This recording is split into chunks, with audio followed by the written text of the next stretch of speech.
Yeah, no, Trey was, be a lot of things forgotten because of Trey's contributions, but that was big. It's big. All three of those guys that really come in pitching real well. Rivera's obviously been good. I'll think back about the outing by Mike Wright.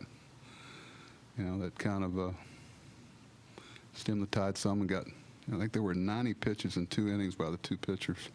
I was looking up there. It was like 13 pitchers tonight. But I knew once we got Mike in there, we had a shot. What is he, 6-0 now, 7-0? So, we had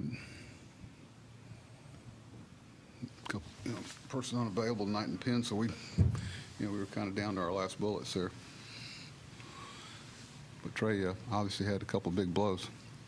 Joey had a big, I thought Caleb had a big at bat to get him up there. What's going on with Manny? On the top of his left hand here, obviously a spike with a slide that I won't get into, but he had an x-ray which was negative. They're talking about getting an MRI tomorrow just to be on the safe side to make sure we know what we're dealing with. So we'll see if and when that can get set up. But I'm hoping it's something that he got pretty sore, went down the cage, didn't feel good swinging the bat, so decided to be cautious with him. Thought Todd presented himself well. You have 2 right-handed bats on the bench in the ninth with Rickard and Mancini there. I've got 3. I got Pena too, who hits left-hand pitching well. What goes into saving Mancini for Seth Smith's spot versus going with him when you hit Rickard there? One, because of the power, you're trying to get to that spot. When the whole inning started, we were trying to get to the 1 hole and then take a shot at him. Doesn't always work out that way. Some thought is do whatever it takes to get there regardless, but then you end up with the matchup that you can't take advantage of necessarily. Not that Seth can't. You also think about what kind of pitcher it is. A guy like LeBlanc, you don't mind the left on left as much because of the finesse. Rivero, you just hope your pitcher holds them till you can get him out of there. Not that the rest of them aren't good too. They got a good bullpen, a lot of power arms. Gosh. Cool was impressive. Dean Albany had him in his area, really liked him, and you see why they did too. Wade just never kept waiting for him to find his step, and just didn't feel like he was ever going to be able to make the adjustment.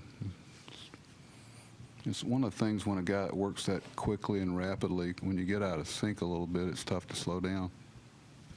He's a guy you don't realize how many pitches he has until you look up there because he's working so fast. What if you have to make a pitch? Don't know yet. We're going to look. I know we'll probably do some cautionary things in case, we find something out tomorrow. We're fortunate we're not traveling tonight, and be some decisions we'll probably have to make tomorrow. We'll have to do some things as far as pitching. That's another. There's 2 issues here. It's the infield, especially with the National League game. And, would have been a great day to have a day off tomorrow, like originally scheduled, before we got a game called off. What were you going to say? Just with Manny, was it the impact of the spike that came in that turned the wrist? Is that? It wasn't the wrist. Okay. I know they may initially. I don't know what the communication. It's a puncture here, pretty deep. It's not stitchable. Well, they said we didn't think it was, and it's more on the top here, pretty deeply bruised. Just kind of a deep, and it's an unfortunate slide. I can tell you that. We've had our share of. I don't think Andrew was doing it maliciously, but it certainly was an unfortunate execution of a slide. You hate to see it. I'm sure McCutcheon felt the same way, but sometimes things happen in the heat of battle, just like Manny's slide. I don't think there's any maliciousness on either part, so we weren't going to start retaliating. Going back to Mancini for a moment, I mean, anytime you have someone come up in the ninth inning as a pinch hitter, it's an excitable moment. What's that say about his maturity that he fell behind in the count early and battled? And Well, I think, Scott and them, they spend a lot of time up the runway when these guys are coming in and talking about the guy you got to slow down on and what have you. But he, he's what I like about him, and one of the things I like about him, and the challenge he's going to have as he goes on in his career is to stay out there and not try to hook everything. And the last ball he hit is just a product of a good approach and a good hit. He's not trying to pull that ball, and the other one is a product of having a good approach. And the challenge is going to be as he gets older, and they're being compensated for 30 home runs, and the ability to take what they're giving you and drive the ball the other way for a single and everything is going to be the challenge. That he doesn't get caught up in the lure of what the industry rewards to make himself hit for that high average for a long period of time.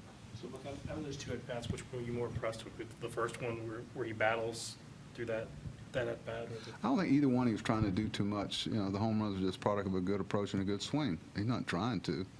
And he'll probably tell you that some of the semi-lull and, the quick start he got off to is he might have gotten a little big. But, you're not going to sneak up on anybody. These guys are throwing the kitchen sink at him, and he's got to realize his worst enemy is going to be himself, and make sure that they're getting you out and you're not getting yourself out. And he's done a good job with those adjustments. And what I like is, we haven't had many questions about him in left field. He goes out there and he works every day. He's trying to be as good as he can be out there.